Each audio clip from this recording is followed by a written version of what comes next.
Sanford and Edenville residents, you are urged to evacuate immediately.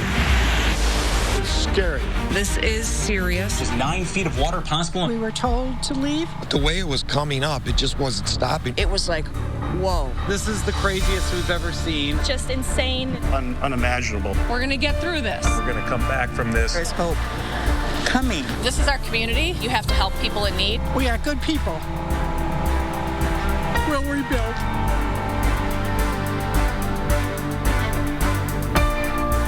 We're coming to you tonight from the Sanford Dam on the eve of the anniversary of one of the worst disasters to hit our area in decades. Good evening, everyone. I'm David Custer. And I'm Meg McLeod. Scars are still visible, and recovery will take years. Let's take a look back at how we got here. It was an abrupt night for thousands nearly 1 year ago, after being told to evacuate their homes when it became known that the nearby dams were facing imminent failure after several days of heavy rain. Once those dams failed, water rushed into communities, leaving them completely flooded as the water continued to rise. That water covered communities as far north as Iosco County all the way through Saginaw County. The devastation prompting a state of emergency from the governor for several mid-Michigan counties. It would be several months before many communities could even recover. Some are still trying. TV5's James Felton shows us how this historic flood turned so many lives upside down. Leave now, water's coming. Those are the words Kimberly Sedler heard from emergency crews after the breach of the Edenville Dam on May 19th of last year. Sedler and her daughter Megan evacuated their home. Scared, just grabbed the dogs and go, and not knowing what was going on, what was to come. When they returned, just to get to the front door, they had to use a snow shovel to plow through the muddy mess and look inside. That was a total upside down turn in the stomach, make you drop to your knees with never would have imagined the damage done. My mom and I looked at each other and we just cried. A rush of emotions as they watched their personal belongings floating inside their mud-filled home, a place where they once found comfort. At one point, the water in the house rose to 1.5 feet high on the second floor. Seeing your house like that and all the memories just washed, it's just devastating. After the flood, Sedler lived in this camper a short drive away until January. That's when she was provided this home by the owners of Sanford Hardware. There's lots of people in Sanford that hug and cry. Oh, yes. And give support to a neighbor in need. Sanford Hardware co-owner Kathy Cyan says she didn't know Sedler before the flood. Now they're great friends. Glad that we could help her out through the months that she's needed help until she can get back in her own home. Cyan decided to refurbish an old farmhouse on her property. Then she worked with the village of Sanford to find someone who could use the home. That's where Sedler came in. Having a place for your animals and having a place where you knew you could always go and crash at the end of the day after you've worked on your project that is long and hard. Cyan says at the peak of the flood, Sanford Hardware was underwater. She tells us the community has rallied around her business and she wanted to pay it forward. They've blessed us greatly and we were doing the same. And with each passing day, the Sedlers are making progress to reclaim their home. They did change the layout of the house. The house has had its updates, which is nice because at the end of the day, you're like, I guess I needed it anyway. Kimberly Sedler has been told she can stay at Cyan's farmhouse for as long as needed, and that could take up to a year or more. That extra time is actually welcomed by Sedler, who is still struggling emotionally with the aftermath of the flood. As much as I'm excited, looking forward to, being here, I'm also scared to be here. Just that the same anxiety that went through from the beginning, and I know it'll just take time and it'll go away. I'm not worried about another flood. It's just you can't erase the memories yet. Reporting in Midland County, James Felton, WNEM TV5. Sanford Hardware just had a soft reopening last week, giving credit to their tight-knit community for helping them reopen their doors once again. It was just last month a federal agency assessed a $15 million penalty against Boyce Hydro LLC. It penalized 3 of the company's projects for safety violations. Those 3, Sanford, Secord, and Smallwood, which it says includes the Sanford Dam collapse that forced the evacuation of 10,000 people and the catastrophic flooding. Boyce Hydropower filed for bankruptcy protection in May 2020, and the penalty won't be paid until after flood victims are compensated. Everything leading up to last year's flood made for the perfect storm. Chief Meteorologist Brian Bachman joins us now with how Mother Nature played a role in this disaster. Brian. Well, David and Meg, behind me is the Curry Parkway Bridge spanning the Tittabawassee River in Midland. Now, just 1 year ago, floodwaters had inundated this entire basin, and water was running over the span of the bridge itself. And in fact, where I'm standing here on the river's edge would have been nearly 10 feet underwater. Last year's catastrophic flood was the result of days of record rainfall across the state, combined with the failure of the Edenville and Sanford dams. Tonight, we take a look back at the storm that caused it all. It all began the morning of Sunday, May 17th, 2020, with a stalled low-pressure system over Illinois. Systems like these tend to occur over the Great Lakes once or twice every spring when low pressure becomes cut off from the main steering currents of the polar and subtropical jet stream. These systems can hover over the region for a few days before slowly drifting away to the east. Rain began to spread northward across Michigan late Sunday morning, becoming steadier that afternoon. Fed by a steady stream of moisture from the Gulf of Mexico, the rain intensified late Sunday night and was followed by several more periods of heavy rain on Monday. The rain finally tapered off during the early morning hours of Tuesday, May 19th, as the low finally drifted southeast of the region. By storm's end, much of mid-Michigan had picked up anywhere from 2 to 4 inches of rainfall, but the heaviest rain fell along a swath from the Tri-Cities into northern lower Michigan. A total of 4 to 8 inches of rain fell across this area, with All Gray reporting the highest amount at 8.1 inches. Widespread flooding was already occurring on Tuesday morning, with area rivers already seeing a rapid rise in water levels, and things were about to get much worse. As meteorologist Rich Pullman from the National Weather Service in Detroit explains, it was not just the amount of rain that triggered the ensuing flood, but where the rain fell. For the aerial coverage that we had, because we had a huge footprint from Saginaw all the way up into Aranac and Iosco counties. Unfortunately, that aerial coverage was almost the exact footprint of the Tittabawassee River Basin. Additional runoff from Aranac and Gladwin counties would ultimately push the Tittabawassee River past its breaking point. Flash flood emergencies were issued during the afternoon of Tuesday, May 19th, prompting the evacuation of nearly 10,000 people in Edenville, Sanford, and the city of Midland. By that evening, both the Edenville and Sanford dams had failed, leading to an additional surge of flash flooding that destroyed several buildings and washed out numerous roads. To have that kind of coverage of 4 to 8 inches of rain out of a 2-day rain event, that's where you're probably leaning into more of that 500-year flood event. The flood would go down as the worst in our region's history. A record crest of just over 35 feet was recorded on the Tittabawassee River in Midland on May 20th, passing the previous benchmark set by the flood of 1986.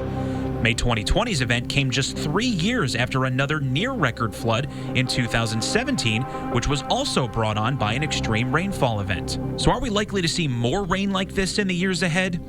While any one event is impossible to predict months or years out, it is becoming clear that climate change is increasing the odds. Heavy rainfall events are one of the strongest signals that you see with climate change, and especially for the north half of the United States and for much of Canada. You get wetter conditions. With the looming concern of more events like this happening in the future, the most important thing any of us can do now is to prepare. Prepare on a personal level by having a flood action plan for you and your family, and prepare on a local and state level by improving infrastructure to better handle the runoff from extreme rainfall. Reporting in Midland, I'm Chief Meteorologist Brian Bachman. David and Meg, I'll send it back to you. Thank you, Brian. The water rushed down the Tittabawassee River, and downtown Midland was right in its path. Within just a few hours, the Farmers Market Pavilion near the Tridge was swallowed up as water crept its way toward Main Street. The Tittabawassee ended up cresting at just over 35 feet, setting a new record at 7 feet over what's considered major flood stage. The previous record was set back in September of 1986 at 33.89 feet. Damage estimates to infrastructure from the flood could exceed $100 million. It was only 2 months ago that traffic opened up once again on the M30 bridge in Edenville. The original bridge was washed away, and this new 230-foot steel structure will act as a temporary solution, intended to be in place for 5 to 7 years. This $4.5 million structure allowed MDOT to quickly reopen the roadway less than 1 year after the flood, as opposed to 3 to 5 years for a permanent bridge. As powerful as the rushing water was as it lifted up buildings and buses, one community has proven to be even stronger. Sanford Strong, to be exact. With muddy boots on the ground, they've been working tirelessly since just hours after the flood. TV5's Blake Keller shows us how Sanford Strong helped its community muscle its way out of the rubble. If you're not from Sanford, you wouldn't know it now, but a year ago, before the floods, this lot of land was home to a quaint neighborhood full of families. I mean, it's not even close to what it used to be. If you go to Sanford, there's a good chance you'll see or hear the phrase Sanford Strong. Just take a look around. It's hard not to miss the words plastered on shirts, cars, businesses, and signs like this statue that was built for Sanford last year. Quintana and Rickard say the phrase truly is a rallying cheer. One of the things that I love is that whenever I drive around, I see the signs and I see the bumper stickers. It's really awesome to see all that. Yeah, I think for the rallying cry, when I named the Facebook group, that's really what I was looking for. I thought, what is a way to encourage people in Sanford to come together? We are an incredibly gritty town that can really make it through a lot. The group is a common place for resources, professional and mental health help, sometimes money and furniture for flood survivors in need. So it's no surprise the group is widely considered a saving grace. It grew really quickly because it became a platform where people could go to find information, and then there's sort of people who step up into leadership roles. And I'm going to be full on honest. We also used it as a tool to sort of demand the help that we needed here. I don't know where we would have been. I think we would still be deep in the mud, deep into August. Throughout the last year, they've been collecting funds at the Midland Community Area Foundation. The money mostly used to buy building materials, but they can never grant money to individuals in need. So to better serve residents and get the money directly to those people, Sanford Strong was approved as a 501c3 nonprofit. So what is next for Sanford Strong? I really don't know. We still have a long way to go, and I'm not stopping. No. But I'm really just thinking about what we need right now, and I'm not thinking really about, my future or whatever. This really isn't about us. It's about how we can help the community find the resources and the people that we really need to make sure our town is as strong as it can be, and that people are served in the best way they can be served, and that people remain happy and comfortable and safe here in Sanford. The Facebook group clearly has changed a lot of lives, and still there's a push to get more volunteers to come back out to Sanford. The village still needs help sifting through and cleaning up debris so that the rest of Sanford can look as pristine as the new Porty Park. I'm in Sanford. Blake Keller, WNEM, TV5. A year later, and there are still people working to rebuild, but some can't do it alone.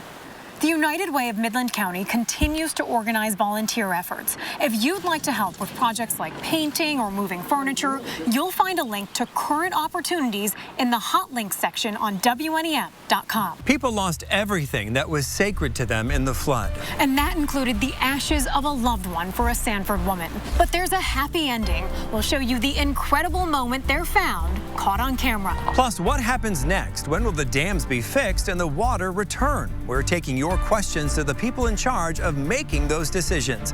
But first, a look back at the sights and sounds 1 year ago. It's the craziest we've ever seen. We've watched waters go from, manageable to unmanageable. Experts are describing this as a 500-year event. It's going to have a major impact on this community and on our state.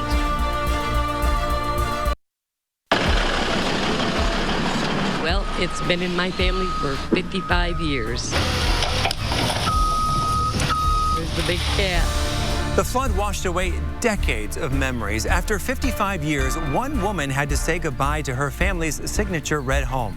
The damage was too much to repair, but she didn't have to shoulder the burden of rebuilding alone. This is more than I would have ever expected anyone to do for me. A deep sense of gratitude for Penny Tyler, who got a new home after losing hers to the flood. In July, we showed you the demolition of Tyler's log cabin and reported about a community effort that quickly organized to build another home to call her own.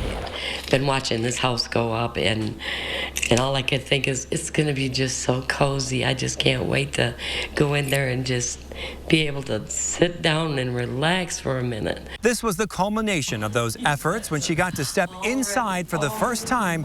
She found words hard to come by. Oh, it's so overwhelming. I mean, I'm so happy I waited for this day, and it's amazing. She says she's looking forward to returning to a normal life. And one woman was like many who lost everything, but she was determined to find something that could never be replaced. I wasn't able to find her for 4 weeks, almost 4 weeks now.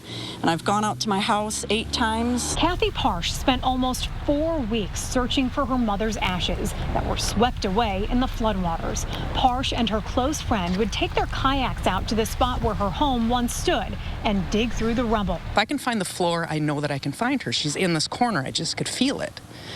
And I found a piece of broken window. It was a fairly large enough piece, and I took it very carefully and I started digging with it. Oh my God. They were right. They found the urn with the ashes last June, calling it a miracle and happy to have her mom back home. The community comes together to give a father and his daughters a new place to call home. Why the floodwaters can't destroy the foundation of this new beginning for the Billings family. But first, another look back at nearly a year ago. I left for work at 7:30 this morning. It was bone dry. My daughter called me about 10 o'clock this morning and said there was probably about 2 or 3 inches of water in the basement. We have never been through an event such as we're experiencing today.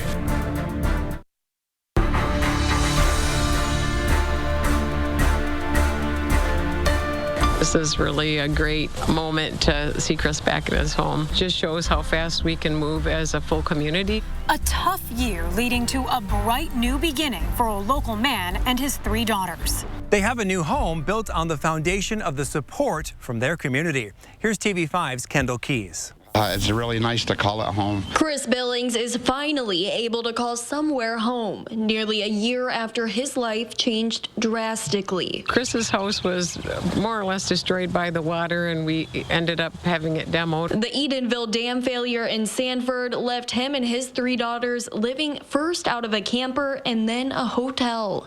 You know, you see it everywhere else, but you didn't, honestly think it would happen to us here. You know? And it did. Behind me, you can see the camper where Chris and his 3 daughters lived for about 6 months. Their new home is a major upgrade. This is really a great moment to see Chris back in his home. There were many, many people who helped Chris and I and United Way and Habitat. He's moving in just days before the flood's 1-year anniversary. Just shows how fast we can move as a full community. It's a happy time for the Billings family, but the past year was tough. The community support and his 3 girls are his support system. That's the thing that got me going, was my 3 girls. For the longest time, that's what it was. It's just me and my 3 girls. Now Billings and his 3 girls have room to grow. There's a lot more room. In Sanford, I'm Kendall Keys, WNEM TV5. That is just one of many heartwarming stories coming out of the devastation. Still to come, what does the future hold for the thousands of people living along the lakes and rivers impacted by the flood disaster? And when should we expect the water to return? But first, more clips from nearly a year ago. We can't get back and forth over that river, east or west. We have to go south. The initial readout is that this was a known problem for a while, and that's why it's important that we do our due diligence. You can't just throw your hands up and say, well, I don't have the financial resources, I don't care anymore, so I'm going to abdicate my responsibility, because rivers are relentless. They never stop. No one wants a repeat of that historic flooding, but preventing that from happening again and restoring the lakes is a monumental task. TV5's Frank Turner spoke with the 4 Lakes Task Force about the scope of that work and the realities these communities face going forward. The lake's now drained or drawn down 8 to 10 feet. Residents anxious about when the water will return. But restoring the lakes will take several years. The vice president of the Four Lakes Task Force, assembled in mid-2018, says all 4 dams require repairs, including replacement of some spillway gates, bringing them up to state capacity standards, and restructuring earthen embankments to meet new safety regulations. A few tens of millions of dollars worth of work scheduled to do on Smallwood and Secord dams. We expect to have that work completed and have the lakes back up for the summer of 2024. For which residents will have to pay. There will need to be a special assessment against homes around the lakes that benefit from the return of the lakes to their normal levels. The Sanford and Edenville dams, partially washed out by the flood, have much bigger problems. $117 million, the dollar estimate for Edenville, $51 million to rebuild the Sanford. Sanford rebuilt and the lake refilled by 2025 is the estimate. The Edenville dam repaired and the Wixom Lake refilled in 2026. We've got eroded shorelines. I'm very involved in the project to repair shorelines that are eroded to the point where the safety of structures, of homes on the shoreline are threatened. Shoreline repairs that started last October, about 40% complete. Tons of debris scattered on the bottom of Wixom Lake, including 4,100 trees and 90,000 cubic yards of sediment. At the moment, we are just trying to press forward and get these homes in danger protected and make sure the dams aren't going to break and make our problems worse. Rothman says the staggering amount of money needed to repair the dams and lakes, far more than anticipated, and the special assessments against lake homeowners will be substantial without additional state or federal help. Frank Turner, WNEM TV5. A sobering reminder that these communities have come so far from this devastating flood, but there's still a long road to recovery. Tomorrow, on the 1-year anniversary, Sanford is celebrating its rebirth. And make sure you stick with us on air and online for these events. Until then, thanks for joining us tonight. Have a good night, everyone. Thanks for watching WNEM TV5. Watch us wherever you are, on our mobile, on our streaming news app. And you can also watch us on Roku, Apple TV, and Fire TV.